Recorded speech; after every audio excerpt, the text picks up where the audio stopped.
നമസ്കാരം. Middle east വാർത്തകളിലേക്ക് സ്വാഗതം. ആദ്യം നോക്കാം പ്രധാന തലക്കെട്ടുകൾ.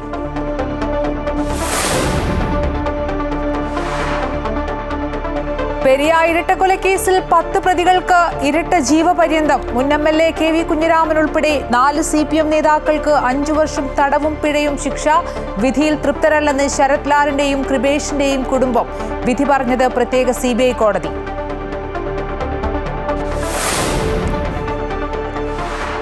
കുവൈറ്റിൽ ബയോമെട്രിക് നടപടികൾ പൂർത്തിയാക്കാത്ത യാത്രക്കാർ വിമാനത്താവളത്തിൽ നേരത്തെ റിപ്പോർട്ട് ചെയ്യണമെന്ന് വിമാന കമ്പനികൾക്ക് നിർദ്ദേശം. വിദേശികൾക്ക് ബയോമെട്രിക് നടപടികൾ പൂർത്തിയാക്കുന്നതിന് അനുവദിച്ച സമയപരിധി ഡിസംബർ 31 അവസാനിച്ചിരുന്നു.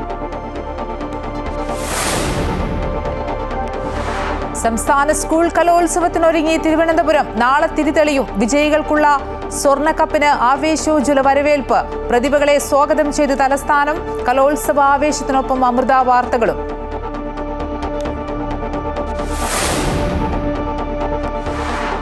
കലൂരിലെ നൃത്ത പരിപാടിയിലെ സാമ്പത്തിക തട്ടിപ്പ് കേസിൽ മൃദംഗ വിഷൻ MD M നികേഷ് കുമാറിന് ഇടക്കാല ജാമ്യം. ജാമ്യാപേക്ഷയിൽ വിധി 7-ന് സുരക്ഷ പാലിക്കാത്തത് അപകട കാരണമെന്ന് പ്രോസിക്യൂഷൻ. VIP-കൾ പങ്കെടുത്ത ചടങ്ങിന്റെ സുരക്ഷ പോലീസ് പരിശോധിക്കണമെന്ന് പ്രതിഭാഗം.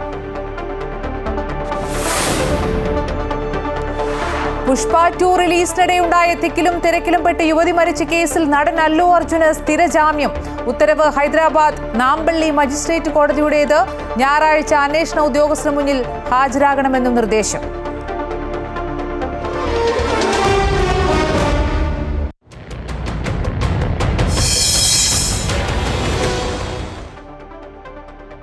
വിശദാംശങ്ങളിലേക്ക്.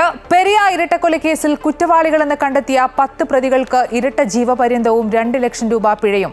മുൻ MLA KV കുഞ്ഞിരാമൻ അടക്കം 4 CPM നേതാക്കൾക്ക് 5 വർഷം തടവും 10,000 രൂപ പിഴയുമാണ് ശിക്ഷ. കൊച്ചിയിലെ പ്രത്യേക CBI കോടതിയാണ് വിധി പറഞ്ഞത്. പിഴത്തുക കൃപേഷിന്റെയും ശരത് ലാലിന്റെയും കുടുംബത്തിന് കൈമാറണമെന്നും കോടതി വിധിച്ചു.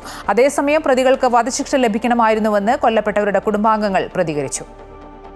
കൃപേഷിന്റെയും ശരത് ലാലിന്റെയും കൊലപാതകങ്ങളിൽ നേരിട്ട് പങ്കെടുത്ത 1 മുതൽ 8 വരെ പ്രതികളായ A Peethambaran, Saji C George, KM Suresh, K Anilkumar, Gijin, R Sreerag, A Ashwin, Subeesh, 10-ാം പ്രതി T രഞ്ജിത്ത്, 15-ാം പ്രതി A സുരേന്ദ്രൻ എന്നിവർക്കാണ് ഇരട്ട ജീവപര്യന്തം ശിക്ഷ ലഭിച്ചിരിക്കുന്നത്. കൊലപാതകം, ഗൂഢാലോചന എന്നീ കുറ്റകൃത്യങ്ങൾക്കാണ് ജീവപര്യന്തങ്ങൾ വിധിച്ചത്. 10 പ്രതികൾക്കെതിരെയും കൊലപാതകം, ഗൂഢാലോചന, നിയമവിരുദ്ധമായി സംഘം ചേരൽ, കലാപം സൃഷ്ടിക്കൽ, തടഞ്ഞുവെക്കൽ എന്നീ കുറ്റങ്ങളാണ് തെളിഞ്ഞത്. CPM നേതാവും ഉദുമ മുൻ MLAയുമായ KV കുഞ്ഞിരാമൻ, ഉദുമ CPM മുൻ area secretary K Manikandan, Raghavan Velutholi, KV Bhaskaran എന്നീ പ്രതികൾക്ക് 5 വർഷം തടവും 10,000 രൂപ പിഴയുമാണ് ശിക്ഷ. കൊലപാതക കേസിലെ പ്രതിയെ പോലീസ് സ്റ്റേഷനിൽ നിന്ന് കടത്തിക്കൊണ്ടുപോയി എന്ന കുറ്റത്തിനാണ് ഇവർക്ക് ശിക്ഷ ലഭിച്ചിരിക്കുന്നത്. അതേസമയം പ്രതികൾക്ക് വധശിക്ഷ ലഭിക്കണമായിരുന്നുവെന്ന് കൃപേഷിന്റെയും ശരത് ലാലിന്റെയും കുടുംബാംഗങ്ങൾ പ്രതികരിച്ചു. വധശിക്ഷ കൊടുക്കണമെന്നാണ് ഞാൻ കോടതിയോട് ആവർത്തിച്ചുകൊണ്ടായത്. അത് കിട്ടിയില്ല. ഈ ജീവപര്യന്തം വെച്ചാൽ ചെറിയ ശിക്ഷയായിപ്പോയി. ഇതിൽ MLA-മാർക്കെല്ലാം കിട്ടിയത് ചെറിയ ശിക്ഷയാണ്. 5 വർഷമാണ്. അവർക്കും കൂടി കിട്ടുന്നതാണ്, ജീവപര്യന്തം കിട്ടുന്നതാണ് ഞങ്ങൾ മനസ്സിലാക്കിയത്. പക്ഷെ അത് കിട്ടിയില്ല. പൂർണ്ണ തൃപ്തരല്ല. എന്തായാലും ഞങ്ങൾ പ്രതീക്ഷിച്ച പരമാവധി ശിക്ഷ കിട്ടിയിട്ടില്ല. വധശിക്ഷ 1 മുതൽ 8 വരെയുള്ള പ്രതികൾക്ക് വധശിക്ഷ കിട്ടും തന്നെയാണ് പ്രതീക്ഷിച്ചിരുന്നത്. നഷ്ടപ്പെട്ടവർക്കേ അതിൻ്റെ വേദന മനസ്സിലാവൂ. ഈ ഒരു ശിക്ഷയോടെ ഞങ്ങൾ വിചാരിച്ചത് ഇനി ആർക്കും ഈ ഒരു അവസ്ഥ വരരുത് എന്നാണ്. പക്ഷേ ഇരട്ട ജീവപര്യന്തം ഞങ്ങൾ തൃപ്തരല്ല. ശിക്ഷാവിധിയിൽ അപ്പീൽ പോകുമെന്ന് പ്രതിപക്ഷ അഭിഭാഷകൻ പറഞ്ഞു. ഈ വിധിക്കെതിരെ അപ്പീൽ സമർപ്പിക്കാൻ പെട്ടെന്ന് തന്നെ അപ്പീൽ സമർപ്പിക്കുന്നു. അവരെല്ലാം കണ്ണൂർ സെൻട്രൽ ജയിലിലേക്കാണ് അയക്കുന്നത്. കണ്ണൂർ സെൻട്രൽ ജയിലിലേക്ക് അങ്ങനെ എല്ലാവരും. ശാസ്ത്രീയ തെളിവുകളാണ് കേസിൽ ഏറ്റവും നിർണായകമായത്. മരിച്ച 2 പേരുടെയും DNA സാമ്പിളുകൾ കൊലയ്ക്ക് ഉപയോഗിച്ച വാളിൽ കണ്ടെത്തി. കേസിലെ 2, 3, 5 പ്രതികളുടെ രക്തം ആയുധത്തിലും കണ്ടെത്തി. പ്രതികൾക്കെതിരായ കുറ്റം സംശയാതീതമായി തെളിയിക്കുന്നതിൽ പ്രോസിക്യൂഷൻ വിജയിച്ചുവെന്ന് ശിക്ഷാവിധിയിൽ കോടതി വ്യക്തമാക്കിയിട്ടുണ്ട്. അമൃത ന്യൂസ്, കൊച്ചി. കാസർഗോഡ് പെരിയ ഇരട്ടക്കൊലക്കേസിന്റെ വിധി വന്നപ്പോൾ കല്യോട്ടെ സ്മൃതി മണ്ഡപത്തിൽ നിന്ന് ഉയർന്നത് മക്കളെ നഷ്ടപ്പെട്ട രക്ഷിതാക്കളുടെയും ബന്ധുക്കളുടെയും കരച്ചിൽ. കോൺഗ്രസ് പ്രവർത്തകരുടെ മുദ്രാവാക്യം വിളികൾക്കിടയിൽ രംഗം വികാരനിർഭരമായി.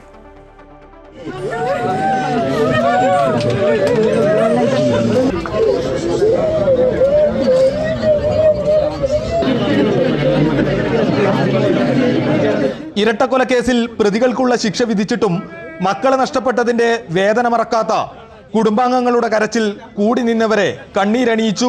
പെരിയ ഇരട്ടക്കൊലക്കേസിലെ 14 പ്രതികളിൽ 10 പേർക്ക് ജീവപര്യന്തം ശിക്ഷ വിധിച്ചെന്ന വാർത്തയറിഞ്ഞപ്പോൾ ശരത് ലാലിന്റെ പിതാവ് സത്യനാരായണനും കൃപേഷിന്റെ അമ്മ ബാലാമണിയും വീണ് കരഞ്ഞത് സ്മൃതി മണ്ഡപത്തിലെത്തിയവരെ ഏറെ വേദനിപ്പിച്ചു. ആശ്വാസവചനങ്ങൾ പറയുവാൻ കഴിയാത്ത നിമിഷങ്ങൾ. വികാരനിർഭരമായ രംഗങ്ങൾക്കിടയിൽ പ്രവർത്തകരുടെ മുദ്രാവാക്യം വിളിമുഴങ്ങി. രാജ്മോഹൻ ഉണ്ണിത്താൻ MP അടക്കമുള്ള നേതാക്കൾ ശിക്ഷാവിധി വരുന്നതറിഞ്ഞ് രാവിലെ 11 മണിയോടെ കല്യോട്ടെ സ്മൃതി മണ്ഡപത്തിലെത്തിയിരുന്നു. ഇത്തരം രാഷ്ട്രീയ കൊലപാതകങ്ങൾക്കുള്ള താക്കീതാകണം വിധിയെന്ന് കല്യോട്ടെ സ്മൃതി മണ്ഡപത്തിലെത്തിയവർ ഒന്നടങ്കം പറഞ്ഞു.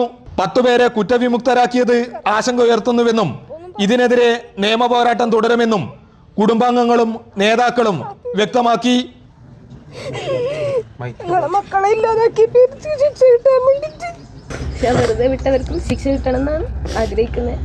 ഒരു കുറ്റം ചെയ്തതിനൊക്കെ ശിക്ഷയായിട്ടുണ്ടെങ്കിലും അതിൻ്റെ കാഠിന്യം മനസ്സിലാക്കി തൂക്കുകയർ വരെ പോവാമെങ്കിലും കിട്ടിയതിലത്തേക്ക് ഞങ്ങൾ ഒരു പരിധിവരെ തൃപ്തരാണ്. ഞങ്ങൾ ഇനിയും മുമ്പോട്ട് പോകും. അവരെ തടങ്കലടക്കും വരെ ഞങ്ങൾ ഈ പോരാട്ടം തുടരും. അമൃത ന്യൂസ്, കാസർഗോഡ്. TP ചന്ദ്രശേഖരൻ വധത്തിന് ശേഷം CPM ഏറ്റവും കൂടുതൽ പഴികേട്ട കേസാണ് പെരിയ ഇരട്ടക്കൊല. മുൻ MLA അടക്കം CPM നേതാക്കൾ ശിക്ഷ ഏറ്റുവാങ്ങുമ്പോൾ അത് പാർട്ടിക്കുണ്ടാക്കിയത് കനത്ത ആഘാതമാണ്. ഇത് അന്തിമമല്ല എന്ന് നേതൃത്വം ഒറ്റ സ്വരത്തിൽ പ്രതിരോധിച്ചാലും ഏറെ പ്രകമ്പനമുണ്ടാക്കുന്ന വിധിയെ രാഷ്ട്രീയമായി ചെറുത്തു തോൽപ്പിക്കുക CPMന് വെല്ലുവിളി തന്നെയാണ്. 2 ചെറുപ്പക്കാരെ രാഷ്ട്രീയ വൈര്യം തീർക്കാൻ അരുങ്കല ചെയ്തുവെന്ന പഴി കഴിഞ്ഞ 6 വർഷമായി CPM നേതൃത്വം ഓരോ വേളയിലും കേട്ടുകൊണ്ടേയിരിക്കുന്നു. പാർട്ടിക്ക് ഇതിൽ യാതൊരു പങ്കുമില്ല എന്നും പ്രതി ചേർക്കപ്പെട്ട നേതാക്കൾക്കെതിരെ അന്ന് തന്നെ നടപടിയെടുത്തുവെന്നും ആവർത്തിച്ചു പറഞ്ഞുകൊണ്ടാണ് CPM ഇതിനെ നേരിട്ടത്. മുൻ MLA, മുൻ ഏരിയ സെക്രട്ടറി, മുൻ ലോക്കൽ സെക്രട്ടറിമാർ അടക്കം കേസിൽ ശിക്ഷ ഏറ്റുവാങ്ങുമ്പോഴും നേതാക്കൾ ശക്തമായ പ്രതിരോധം തീർക്കുന്നുണ്ട്. CBI അന്വേഷിച്ച കേസിൽ പാർട്ടിയെ കൊത്തിവലിക്കാൻ മനഃപൂർവ്വം നേതാക്കളെ കുടുക്കിയെന്നാണ് CPMന്റെ ആരോപണം. വിധി വന്നതോടെ എറണാകുളം ജില്ലാ സെക്രട്ടറി ശിക്ഷിക്കപ്പെട്ട നേതാക്കളെ നേരിട്ട് കണ്ടാണ് പിന്തുണ അറിയിച്ചത്. TP ചന്ദ്രശേഖരൻ വധക്കേസ് പോലെ പാർട്ടിയെ തകർക്കാൻ പ്രഹരശേഷിയുള്ള വിധിയായി പെരിയ ഇരട്ടക്കൊലക്കേസ് മാറുമെന്ന് മുൻകൂട്ടി കണ്ട് CPM പ്രതിരോധ കവചം തീർക്കുകയാണ്. വിധിയിൽ അപ്പീൽ നടപടികൾ അടക്കമുണ്ടാകും. TP വധക്കേസിൽ ഉൾപ്പെട്ട കുഞ്ഞനന്ദൻ അടക്കമുള്ള നേതാക്കൾ നിരപരാധികളാണെന്ന് വാദിക്കുന്നത് പോലെ പെരിയ ഇരട്ടക്കൊലക്കേസിലും നേതാക്കന്മാരെ ചേർത്ത് പിടിക്കുകയാണ് CPM. വരാൻ പോകുന്ന തെരഞ്ഞെടുപ്പുകളിൽ പ്രതിപക്ഷത്തിന്റെ പ്രചാരണ ആയുധത്തിന് മൂർച്ച കൂട്ടാൻ ഉതകുന്ന വിധിയായി ഇത് മാറുമെന്ന കാര്യത്തിൽ സംശയമില്ല. കൊലപാതക കേസിൽ മുൻ MLA അടക്കം ജയിലിലാകുമ്പോൾ രാഷ്ട്രീയമായി അതിജീവിക്കുക CPMന് ഏറെ ശ്രമകരമാകുമെന്ന കാര്യവും ഉറപ്പാണ്. അമൃത ന്യൂസ്, തിരുവനന്തപുരം. പെരിയ ഇരട്ടക്കൊലക്കേസ് വിധി ഏറെ പ്രത്യേകതയുണ്ടെന്നും ഇരട്ട ജീവപര്യന്തം ആദ്യമായാണ് വിധിക്കുന്നതെന്നും KPCC അധ്യക്ഷൻ K. സുധാകരൻ. കൊലപാതകം CPM ഒരിക്കലും ഏറ്റുപറയില്ല. വെറുതെ വിട്ട പ്രതികൾക്കെതിരെയുള്ള നിയമ നടപടികൾ അഭിഭാഷകരുമായി കൂടിയാലോചിച്ച് തീരുമാനിക്കുമെന്നും സുധാകരൻ കോഴിക്കോട് പറഞ്ഞു. പെരിയ ഇരട്ടക്കൊലപാതകത്തിൽ CPM ഗൂഢാലോചന എന്നത് മുൻപേ നിഷേധിച്ചതാണെന്ന് CPM സംസ്ഥാന സെക്രട്ടറി MV ഗോവിന്ദൻ. രാഷ്ട്രീയ ലക്ഷ്യത്തോടെ CPMനെ പ്രതിസ്ഥാനത്ത് നിർത്താൻ ശ്രമിച്ചു. ശരിയല്ലാത്ത കാര്യങ്ങളിൽ പാർട്ടി അന്നേ നടപടി സ്വീകരിച്ചതാണ്. ബോധപൂർവം കേസിൽ ഉൾപ്പെടുത്തിയവർ വരെയുണ്ട്. ശിക്ഷിക്കപ്പെട്ടവർക്ക് മേൽക്കോടതിയെ സമീപിക്കാൻ അവസരമുണ്ടെന്നും അദ്ദേഹം പറഞ്ഞു. CBI ഈ കേസ് ഏറ്റെടുക്കുകയും അവർ ആദ്യം മുതൽ ശ്രമിക്കുകയും ചെയ്തത് CPIയും ഗൂഢാലോചന നടത്തി അതിൻ്റെ ഭാഗമായിട്ട് ഇരട്ടക്കൊലപാതകം നടന്നു എന്നാണ്.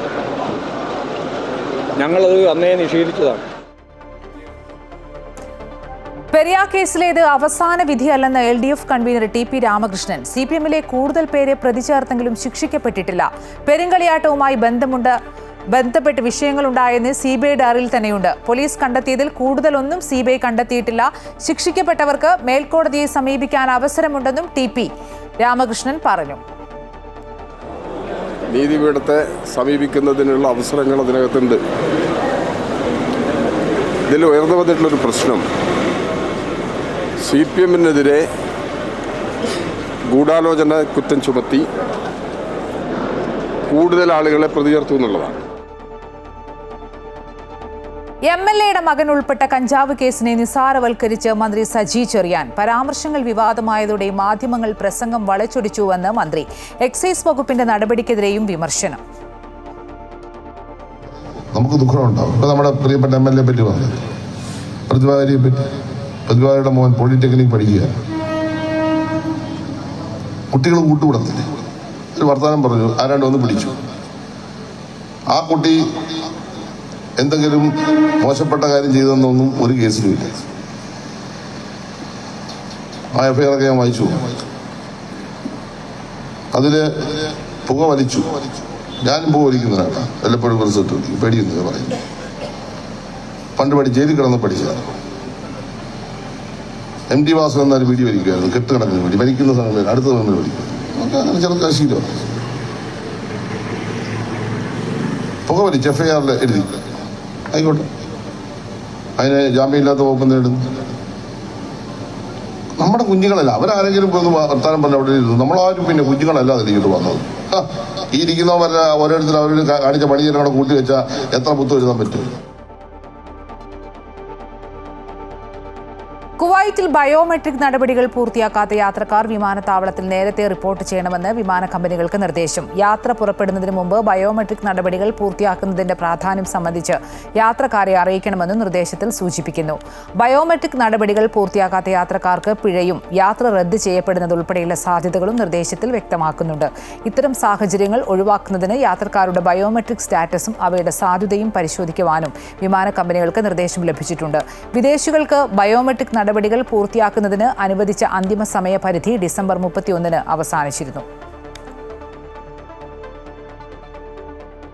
13ാമത് ആരോഗ്യ ഫിലിം ഫെസ്റ്റിവൽ ഫസ്റ്റ് റാങ്ക് നേടിയ ജീവിതം എന്ന ഡോക്യുമെന്ററിയുടെ സംവിധായകൻ അലി അരിക്കത്തിനെ മസ്ര സിനിമയുടെ അണിയറ പ്രവർത്തകർ ആദരിച്ചു. ജിദ സീസൺസ് ഓഡിറ്റോറിയത്തിൽ വെച്ച് നടത്തിയ പ്രോഗ്രാമിൽ ജിദ്ദയിലെ കലാ സാംസ്കാരിക രംഗത്തെ പ്രമുഖർ പങ്കെടുത്തു. MT വാസുദേവൻ നായർ, മൻമോഹൻ സിംഗ് എന്നിവരെ അനുസ്മരിച്ചായിരുന്നു പരിപാടിയുടെ തുടക്കം. അബ്ദുള്ള മുക്കണ്ണി ഡയറക്ടർ അലി അരിക്കത്തിന് ഫലകം സമർപ്പിച്ചു. സുബൈർ JK പൊന്നാട അണിയിച്ച് ആദരിച്ചു. സിനിമാ നിർമ്മാതാവ് നൌഷാദ് ആലത്തൂർ ചടങ്ങ് ഉദ്ഘാടനം ചെയ്തു. ഷാജു അത്താണിക്കൽ അധ്യക്ഷത വഹിച്ചു. സുബൈർ JK, അദുനു ഷബീർ എന്നിവർ സംസാരിച്ചു. മസറ സിനിമാ പ്രവർത്തകരായ അബ്ദുൽ ഖാദർ, സിമി അബ്ദുൽ ഖാദർ, അനുപമ ബിജുരാജ് തുടങ്ങിയവരും മാധ്യമപ്രവർത്തകരും ആശംസകൾ നേർന്നു.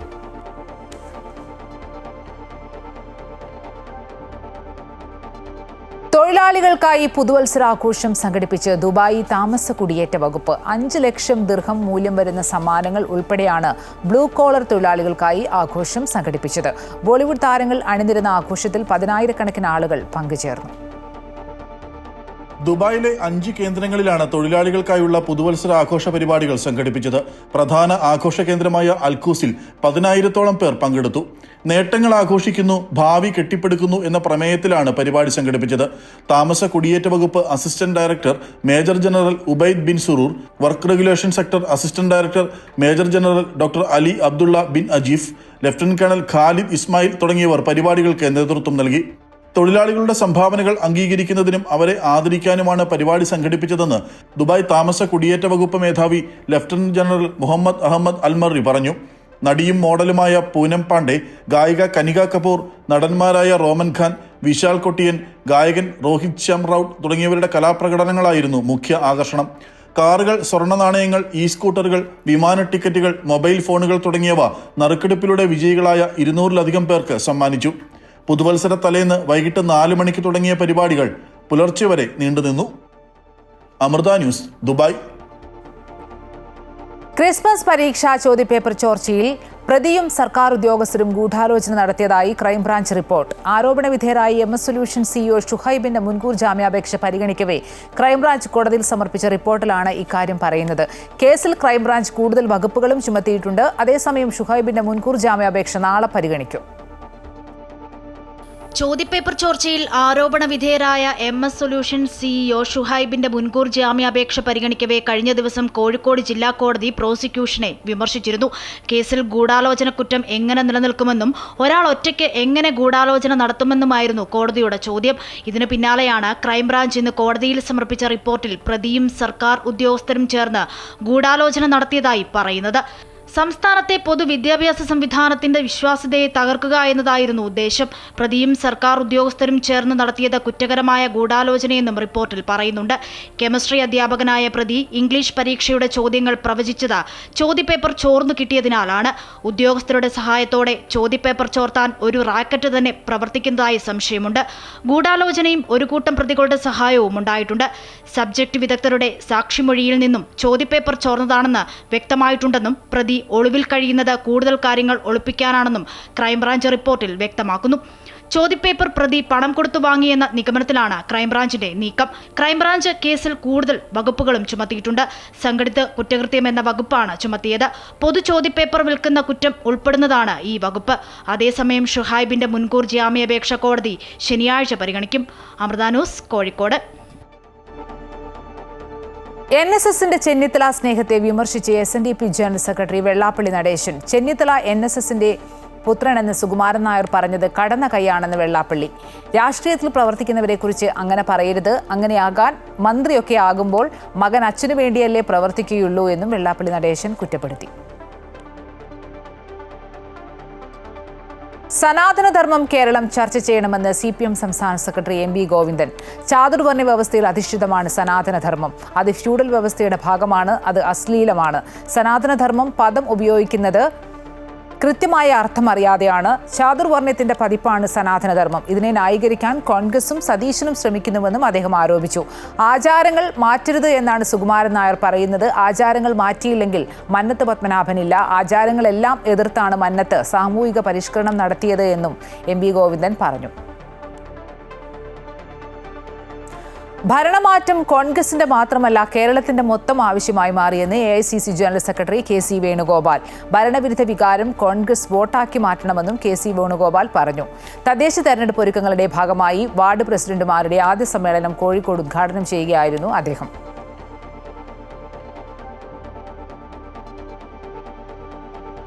NSS ആസ്ഥാനത്ത് എല്ലാ വർഷവും ഓരോ പ്രധാന നേതാക്കന്മാരെ വിളിക്കാറുണ്ടെന്നും അതിന് മറ്റു മാനങ്ങൾ നൽകേണ്ടതില്ലെന്നും K മുരളീധരൻ. ഇപ്പോൾ തദ്ദേശ നിയമസഭാ തെരഞ്ഞെടുപ്പുകളിൽ ജയിക്കുക എന്നതാണ് UDFന്റെ ലക്ഷ്യം. ജയിച്ച ശേഷം മറ്റു കാര്യങ്ങൾ പാർലമെന്ററി പാർട്ടി യോഗം ചേർന്ന് തീരുമാനിക്കേണ്ടതാണ്. ഇപ്പോൾ നടക്കുന്ന ചർച്ചകൾ അനാവശ്യമെന്നും K മുരളീധരൻ പറഞ്ഞു. ശരണാമൃതം co-powered by Bharat Lachna Multi-State Housing Cooperative Society Limited. സ്വാമിയേ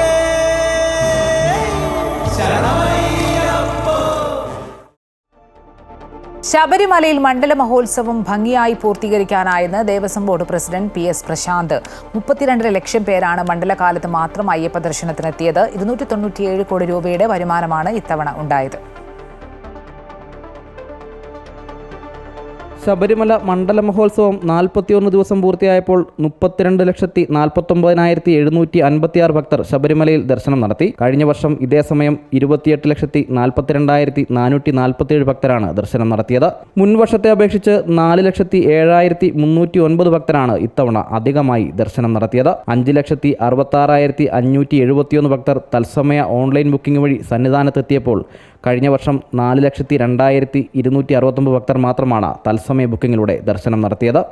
പുൽമേട് വഴി 74,774 ഭക്തരാണ് ഇത്തവണ സന്നിധാനത്ത് എത്തിച്ചേർന്നത്. അതേസമയം കൃത്യമായ ഏകോപനമാണ് ഈ വലിയ വിജയത്തിന് പിന്നിലെന്ന് Devaswom board president PS Prashanth പറഞ്ഞു. എല്ലാവരുടെയും ഒരു ടീം വർക്കിൻ്റെ വിജയമാണ് അതിലുണ്ടായത്. സർക്കാരിൻ്റെയും അതുപോലെ തന്നെ ബോർഡിലെ ജീവനക്കാരുടെയും മറ്റ് സാമുദായിക സാംസ്കാരിക സംഘടനകളുടെയും മാധ്യമപ്രവർത്തകരുടെയും നല്ല പിന്തുണയോടുകൂടിയാണ് നമുക്ക് ആ 41 ദിവസം ശുഭപര്യവസാനിയായി പൂർത്തിയാക്കുവാൻ സാധിച്ചത്. 41 ദിവസത്തെ മണ്ഡല തീർത്ഥാടനം പൂർത്തിയായപ്പോൾ വരുമാനത്തിലും വർധനവുണ്ടായി. 298,667,679 രൂപയാണ് മണ്ഡല തീർത്ഥാടന കാലത്തെ ആകെ വരുമാനം. കഴിഞ്ഞ വർഷം ഇത് 214,82,87,798 രൂപയായിരുന്നു. 82,23,79,781 രൂപയുടെ വരുമാന വർധനവ് ഇത്തവണ ഉണ്ടായി. അരവണ ഇനത്തിൽ 124,02,30,950 രൂപയുടെ വരുമാനമാണ് ദേവസ്വം ബോർഡിന് ലഭിച്ചത്. കഴിഞ്ഞ വർഷം ഇത് 101,95,71,410 രൂപയായിരുന്നു. 22,06,59,540 രൂപയാണ് അധികമായി ലഭിച്ചത്. കാണിക്കയിനത്തിൽ 80,25,74,567 രൂപ ലഭിച്ചപ്പോൾ കഴിഞ്ഞ വർഷം 66,97,28,862 രൂപയായിരുന്നു കാണിക്കയിനത്തിൽ ലഭ്യമായത്. ഈ വർഷം 13,28,45,705 രൂപയുടെ വർധനവാണ് ഉണ്ടായത്. അമൃത ന്യൂസ്, സന്നിധാനം. അന്തരിച്ച സാഹിത്യകാരൻ MT വാസുദേവൻ നായരുടെ കോഴിക്കോട്ടെ നടക്കാവിലെ വസതി സന്ദർശിച്ച് മമ്മൂട്ടി. വൈകുന്നേരം 4 മണിയോടെയാണ് അദ്ദേഹം സിത്താരയിലെത്തിയത്. നടൻ രമേശ് പിഷാരടിയും മമ്മൂട്ടിയോടൊപ്പമുണ്ടായിരുന്നു. വിദേശത്ത് നിന്ന് സിനിമാ ചിത്രീകരണത്തിന് ശേഷം നാട്ടിലെത്തിയ മമ്മൂട്ടി വൈകിട്ട് 4 മണിയോടുകൂടിയാണ് MTയുടെ വസതിയായ സിത്താരയിലെത്തി കുടുംബാംഗങ്ങളെ ആശ്വസിപ്പിച്ചത്. നടൻ രമേശ് പിഷാരടിയും മമ്മൂട്ടിയോടൊപ്പം ഉണ്ടായിരുന്നു. MTയെ മറക്കാൻ കഴിയാത്തതുകൊണ്ടാണ് ഇവിടെ എത്തിയതെന്ന് മമ്മൂട്ടി പറഞ്ഞു. പോയിട്ട് 10 ദിവസമായി, മറക്കാത്തതുകൊണ്ടല്ലേ വന്നത്, അത്രേ ഉള്ളൂ, മറക്കാൻ പറ്റാത്തതുകൊണ്ട്. സിനിമാ ചിത്രീകരണ തിരക്കിനിടെ മമ്മൂട്ടി MTയെ അവസാനമായി കാണാൻ നാട്ടിലേക്ക് പുറപ്പെടാൻ ഒരുങ്ങിയെങ്കിലും അസർബൈജാനിലെ വിമാന ദുരന്തത്തോടെ യാത്ര മുടങ്ങുകയായിരുന്നു. MTയുടെ നിര്യാണത്തെ തുടർന്ന് മമ്മൂട്ടി സമൂഹ മാധ്യമങ്ങളിൽ വൈകാരികമായ കുറിപ്പും പങ്കുവച്ചിരുന്നു.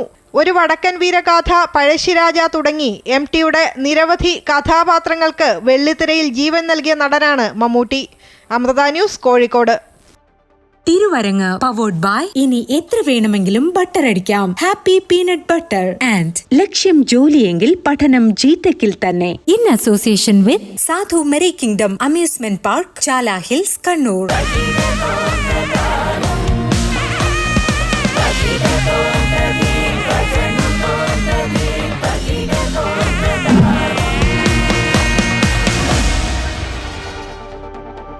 63ാമത് സംസ്ഥാന സ്കൂൾ കലോത്സവത്തിനൊരുങ്ങി തിരുവനന്തപുരം. കലോത്സവത്തിൽ വിജയം നേടുന്ന ജില്ലയ്ക്ക് നൽകുന്നതിനുള്ള സ്വർണ്ണ ട്രോഫി കലോത്സവത്തിന്റെ പ്രധാന വേദിയിൽ വർണ്ണാഭമായി സ്വീകരിച്ചു. നാളെ രാവിലെ 10-ന് മുഖ്യമന്ത്രി പിണറായി വിജയൻ കലോത്സവത്തിന്റെ ഉദ്ഘാടനം നിർവഹിക്കും. ഏഷ്യയിലെ ഏറ്റവും വലിയ കൗമാര ഉത്സവത്തിനാണ് തിരുവനന്തപുരം വേദിയാകുന്നത്. 25 വേദികളിലായി 5 ദിവസം 249 ഇനങ്ങളിൽ മത്സരങ്ങൾ നടക്കും. കലോത്സവത്തിന് മുന്നോടിയായി വിജയികളാകുന്നവർക്ക് സമ്മാനിക്കുന്ന 117.5 പവൻ ട്രോഫിക്ക് തലസ്ഥാനത്ത് സ്വീകരണം നൽകി. തിരുവനന്തപുരം ജില്ലാ അതിർത്തിയായ തട്ടത്തുമലയിൽ മന്ത്രി ചിഞ്ചു റാണിയിൽ നിന്നും മന്ത്രി വി ശിവൻകുട്ടി ട്രോഫി ഏറ്റുവാങ്ങിയതോടെയാണ് ജില്ലയിൽ ട്രോഫിയുടെ പ്രയാണം ആരംഭിച്ചത്. തുടർന്ന് വിവിധ സ്കൂളുകളിൽ സ്വീകരണം ഏറ്റുവാങ്ങി PMG ജംഗ്ഷനിലെത്തിയ ട്രോഫി പ്രയാണത്തിനെ കലോത്സവ ട്രോഫി കമ്മിറ്റിയുടെ നേതൃത്വത്തിൽ സ്വീകരിച്ച് പ്രധാന വേദിയായ സെൻട്രൽ സ്റ്റേഡിയത്തിലേക്ക് ആനയിച്ചു. മേയർ ആര്യ രാജേന്ദ്രൻ, ആന്റണി രാജു MLA തുടങ്ങിയവർ ഘോഷയാത്രയിൽ പങ്കെടുത്തു. വിവിധ സ്കൂളുകളിലെ കുട്ടികൾ അവതരിപ്പിച്ച നാടൻ നൃത്തം, കോൽക്കളി, ചെണ്ടമേളം, മുത്തുക്കുട എന്നിവയുടെ അകമ്പടിയോടെയാണ് ഘോഷയാത്ര നടന്നത്. സെൻട്രൽ സ്റ്റേഡിയത്തിൽ മന്ത്രി GR അനിൽ ഉൾപ്പെടെയുള്ള ജനപ്രതിനിധികളും കലോത്സവ വിവിധ കമ്മിറ്റി ചെയർമാൻമാരും കുട്ടികളും രക്ഷകർത്താക്കളും ചേർന്ന് ട്രോഫിക്ക് സ്വീകരണം നൽകി. ഉദ്ഘാടന സമ്മേളനത്തിന്റെ ഭാഗമായി നടക്കുന്ന സ്വാഗതഗാനത്തിന്റെയും നൃത്തത്തിന്റെയും അവസാനവട്ട പരിശീലനവും പ്രധാന വേദിയിൽ വിദ്യാർത്ഥികൾ പൂർത്തീകരിച്ചു. കലോത്സവത്തിന്റെ ഭാഗമായി പുത്തരിക്കണ്ടം മൈതാനത്തെ ഭക്ഷണശാലയുടെ പാലുകാച്ചൽ കർമ്മം മന്ത്രി വി ശിവൻകുട്ടി നിർവഹിച്ചു. പ്രശസ്ത പാചക വിദഗ്ധൻ പഴയിടം മോഹൻ നമ്പൂതിരിയുടെ നേതൃത്വത്തിലാണ് ഊട്ടുപുര പ്രവർത്തിക്കുന്നത്. 20 വരികളിലായി ഒരേ സമയം 4000 പേർക്ക് ഭക്ഷണം കഴിക്കാവുന്ന രീതിയിലാണ് ഊട്ടുപുര സജ്ജീകരിച്ചിരിക്കുന്നത്. കലോത്സവത്തിന് മണിക്കൂറുകൾ മാത്രം ശേഷിക്കെ തിരുവനന്തപുരത്ത് എല്ലാ ഒരുക്കങ്ങളും പൂർത്തിയായിട്ടുണ്ട്. അമൃത ന്യൂസ്, തിരുവനന്തപുരം. പുഷ്പ 2 പ്രീമിയർ റിലീസിനിടെ ഉണ്ടായ തിക്കിലും തിരക്കിലും പെട്ട് യുവതി മരിച്ച കേസിൽ നടൻ അല്ലു അർജുന് സ്ഥിരം ജാമ്യം അനുവദിച്ചു കോടതി. ഹൈദരാബാദ് നാമ്പള്ളി മജിസ്ട്രേറ്റ് കോടതിയാണ് താരത്തിന് ജാമ്യം അനുവദിച്ചുകൊണ്ട് ഉത്തരവിറക്കിയത്. നിലവിൽ 50,000 രൂപ വീതമുള്ള 2 പേരുടെ ആൾജാമ്യമാണ് കോടതി നൽകിയിരിക്കുന്നത്. കേസുമായി ബന്ധപ്പെട്ട് ഡിസംബർ 14-ന് അറസ്റ്റിലായ അല്ലുവിന് തെലങ്കാന ഹൈക്കോടതി 4 ആഴ്ചത്തെ ഇടക്കാല ജാമ്യം അനുവദിച്ചിരുന്നു. ജനുവരി 10 വരെയുള്ള ഇടക്കാല ജാമ്യത്തിന്റെ കാലാവധി തീരുന്നതിന് മുമ്പാണ് ഇപ്പോൾ സ്ഥിരം ജാമ്യം ലഭിച്ചിട്ടുള്ളത്. ഞായറാഴ്ച അന്വേഷണ ഉദ്യോഗസ്ഥർ മുന്നിൽ ഹാജരാകാൻ കോടതി ആവശ്യപ്പെട്ടിട്ടുണ്ട്. ഉത്തരേന്ത്യയിൽ അതിശൈത്യം രൂക്ഷമാണ്. ഡൽഹിയിലും അയൽ സംസ്ഥാനങ്ങളിലും കനത്ത മൂടൽമഞ്ഞ് തുടരുകയാണ്. ഉത്തരേന്ത്യയിൽ ഉടനീളം ശീതതരംഗ മുന്നറിയിപ്പുണ്ട്. അതേസമയം ഡൽഹിയിൽ ഓറഞ്ച് അലേർട്ടും പ്രഖ്യാപിച്ചു. കടുവാഭീതി ഒഴിയാതെ ഇടുക്കി പീരുമേട്, പരുന്തുംപാറയും പരിസര പ്രദേശങ്ങളും. കഴിഞ്ഞ ദിവസമാണ് ഇവിടെ വിനോദസഞ്ചാരികളുടെ വാഹനത്തിന് മുൻപിൽ കടുവ ചാടിയത്. കഴിഞ്ഞ കുറച്ചു നാളുകളായി ജനവാസ മേഖലയിൽ വന്യമൃഗ സാന്നിധ്യം പതിവാണ്. പീരുമേട് പരുന്തുംപാറയിൽ കടുവയുടെ സാന്നിധ്യമുണ്ടായതോടെ പ്രദേശവാസികളും ഇതുവഴി കടന്നുപോകുന്ന വിനോദസഞ്ചാരികളും അടക്കം ഭീതിയിലാണ്. നിരവധി പേർ തിങ്ങിപ്പാർക്കുന്ന ജനവാസ മേഖല കൂടിയാണ് ഇവിടം. രാത്രിയിലും പകലുമായി വിനോദസഞ്ചാരികൾ ഉൾപ്പെടെയുള്ളവർ ഇതുവഴി യാത്ര ചെയ്യുന്നു. ഇവരെല്ലാം കടന്നുപോകുന്ന പ്രധാന പാതയിലാണ് കഴിഞ്ഞ ദിവസം കടുവയെ കണ്ടതും. കുറച്ചു നാളുകളായി മേഖലയിൽ വന്യമൃഗ സാന്നിധ്യം പതിവാണ്. ഇവിടെ കടന്നു വരുന്ന വിനോദസഞ്ചാരികളുടെ ജീവനും സ്വത്തിനും വേണ്ട നടപടി സ്വീകരിക്കാൻ വനംവകുപ്പ് തയ്യാറാകുന്നില്ല. ഈ കടുവയെ ഉൾക്കാട്ടിലേക്ക് തുരത്തിവിടാനോ അല്ലെങ്കിൽ കൂട് വെച്ച് പിടിക്കാനോ വേണ്ട നടപടി അടിയന്തരമായി സ്വീകരിക്കണമെന്ന് ആവശ്യപ്പെടുകയാണ്. വാഗമൺ, തേക്കടി തുടങ്ങിയ പ്രദേശങ്ങളിലേക്ക് പോകുന്ന വിനോദസഞ്ചാരികളിൽ ഭൂരിഭാഗവും പരുന്തുംപാറയിലെത്തുന്നുണ്ട്. കൂടാതെ മകരവിളക്ക് ദർശിക്കാൻ നിരവധി ഭക്തർ എത്തുന്നതും ഇവിടെയാണ്. ഈ മേഖലയിൽ വളർത്തുമൃഗങ്ങളെ അടക്കം മുൻപ് കടുവ പിടികൂടിയിട്ടുണ്ട്. കാട്ടാനശല്യവും പതിവാണ്. ഈ പാറയിൽ നിന്നാണ് ഇത് ചാടിയിട്ട് റോഡ് ക്രോസ് ചെയ്ത് ആ വഴി പുറത്തേക്കുള്ള വഴിയിലേക്ക് പോയേക്കുന്നത്. അതും പ്രൈവറ്റ് ആയിട്ടുള്ള സ്ഥലത്തേക്കാണ് പോയേക്കുന്നത്. അത് വിജനമായ പ്രദേശമല്ല. പെട്ടെന്ന് തിരിച്ചു കയറി വരാനും സാധ്യതയുണ്ട്. അതുകൊണ്ട് ഇതിന് എത്രയും പെട്ടെന്ന് ഇതിനൊരു നടപടി എടുക്കണം. വന്യമൃഗങ്ങൾ ജനവാസ മേഖലയിലേക്ക് ഇറങ്ങാതിരിക്കാൻ വനംവകുപ്പിന്റെ ഭാഗത്തുനിന്ന് യാതൊരു നടപടിയും ഉണ്ടാകുന്നില്ലെന്ന പരാതി ശക്തമാണ്. RRT സംഘം ഉൾപ്പെടെ ഉണ്ടെങ്കിലും ഇതൊന്നും വേണ്ടവിധം പ്രയോജനപ്പെടുന്നില്ലെന്ന് നാട്ടുകാർ പറയുന്നു. പരുന്തുംപാറയിലെ സമീപ പ്രദേശങ്ങളിൽ കടുവയുടെ സാന്നിധ്യം സ്ഥിരീകരിച്ചതോടെ മുമ്പ് വനംവകുപ്പ് ഇവിടെ കൂട് സ്ഥാപിച്ചെങ്കിലും കടുവയെ പിടികൂടാൻ കഴിഞ്ഞിരുന്നില്ല. അമൃത ന്യൂസ്, ഇടുക്കി. ക്രിസ്മസ് പുതുവത്സരാഘോഷത്തിനായി ഇത്തവണ ഇടുക്കിയിലേക്ക് എത്തിയത് റെക്കോർഡ് സഞ്ചാരികൾ. ഡിസംബറിൽ മാത്രം 4 ലക്ഷത്തിലധികം സഞ്ചാരികളാണ് ജില്ലയിലെത്തിയത്. മൂന്നാറിനും വാഗമണ്ണിനും തേക്കടിക്കുമൊപ്പം ഗ്രാമീണ ടൂറിസം കേന്ദ്രങ്ങളിലും വൻ തിരക്ക് അനുഭവപ്പെട്ടു. ക്രിസ്മസ് അവധിക്കാലത്ത് ഓരോ ദിവസവും ഇടുക്കിയിലേക്ക് എത്തിയത് പതിനായിരങ്ങളാണ്. ക്രിസ്മസ് ദിനത്തിലും ഡിസംബർ 31-നും വൻ തിരക്ക് അനുഭവപ്പെട്ടു. DTPCയുടെ നിയന്ത്രണത്തിലുള്ള സെന്ററുകളിൽ മാത്രം ഡിസംബറിലെത്തിയത് 4 ലക്ഷത്തിൽ പരം സഞ്ചാരികളാണ്. വാഗമൺ മൊട്ടക്കുന്നിലും അഡ്വഞ്ചർ പാർക്കിലുമാണ് ഏറ്റവുമധികം സഞ്ചാരികൾ എത്തിയത്. മുൻവർഷങ്ങളെ അപേക്ഷിച്ച് 2024-ൽ ഇടുക്കിയിലെ ടൂറിസ്റ്റ് കേന്ദ്രങ്ങളിൽ സഞ്ചാരികളുടെ എണ്ണത്തിൽ വൻ വർധനമുണ്ടായി. ഈ ഒരു ഫ്ലോ 2021 കൂടുമെന്നും കൂടുതൽ വിദേശ വിനോദസഞ്ചാരികൾ പ്രത്യേകിച്ചും തായ്ലാൻഡിലേക്കും ശ്രീലങ്കയിലുള്ള ഫ്ലോ 2021 കുറയുമെന്നും അത് ഇന്ത്യയിലേക്ക് എത്തുമെന്നാണ് പ്രതീക്ഷിക്കപ്പെടുന്നത്. പ്രത്യേകിച്ചും കേരളത്തിലും ഇടുക്കിയിലും മൂന്നാർ, വാഗമൺ, രാമക്കൽമേട് ഉൾപ്പെടെയുള്ള ആഭ്യന്തര സഞ്ചാര ടൂറിസ്റ്റ് കേന്ദ്രങ്ങൾ ഉൾപ്പെടെ നിരവധി സഞ്ചാരികൾ എത്തുമെന്നാണ് പ്രതീക്ഷിക്കപ്പെടുന്നത്. മെയ് മാസത്തിലാണ് ഏറ്റവും അധികം സഞ്ചാരികൾ ജില്ലയിലെത്തിയത്. 5 ലക്ഷത്തോളം ആളുകൾ കഴിഞ്ഞ മെയ്യിൽ ഇടുക്കി സന്ദർശിച്ചു. ജനുവരി, ഏപ്രിൽ, നവംബർ മാസങ്ങളിലും 3.5 ലക്ഷത്തോളം സഞ്ചാരികളെത്തി. DTPC സെന്ററുകൾ കൂടാതെ ഇടുക്കിയിലെ പ്രാദേശിക വിനോദസഞ്ചാര കേന്ദ്രങ്ങളിലെത്തിയതും ലക്ഷക്കണക്കിന് സഞ്ചാരികളാണ്. MC Boban, Amrita news, Idukki. ഓസ്ട്രേലിയക്കെതിരായ ബോർഡർ ഗാവസ്കർ ട്രോഫിയിലെ നിർണായക അവസാന മത്സരത്തിൽ ഇന്ത്യയുടെ ഒന്നാം ഇന്നിംഗ്സ് 185 റൺസിന് ഒതുങ്ങി. ടോസ് നേടി ബാറ്റിംഗ് തെരഞ്ഞെടുത്ത ഇന്ത്യ തുടക്കം മുതൽ തിരിച്ചടി നേടുകയായിരുന്നു. 40 റൺസ് എടുത്ത ഋഷഭ് പന്താണ് ടോപ്പ് സ്കോറർ. ഓസീസിന് വേണ്ടി സ്കോട്ട് ബോളൻ 4 വിക്കറ്റും മിച്ചൽ സ്റ്റാർക്ക് 3 വിക്കറ്റും വീഴ്ത്തി. ഓസീസ് ഇപ്പോൾ ഒന്നാം ഇന്നിംഗ്സിൽ 1 വിക്കറ്റ് നഷ്ടത്തിൽ 9 റൺസ് എന്ന നിലയിലാണ്. സിഡ്നി ടെസ്റ്റിൽ നിന്ന് പിന്മാറിയ രോഹിത് ശർമ്മ ഉടൻ വിരമിക്കൽ പ്രഖ്യാപനം നടത്തുമെന്നാണ് റിപ്പോർട്ട്. ബോർഡർ ഗാവസ്കർ ട്രോഫി നിലനിർത്താനും ലോക ടെസ്റ്റ് ചാമ്പ്യൻഷിപ്പ് ഫൈനൽ സാധ്യത നിലനിർത്താനും ഇന്ത്യക്ക് ഈ ജയം അനിവാര്യമാണ്. ഇതോടെ മിഡിൽ ഈസ്റ്റ് വാർത്തകൾ പൂർണ്ണമാകുന്നു. കൂടുതൽ വാർത്തകൾക്കും വിശദാംശങ്ങൾക്കും അമൃത ന്യൂസ് യൂട്യൂബ് സന്ദർശിക്കുക. നമസ്കാരം.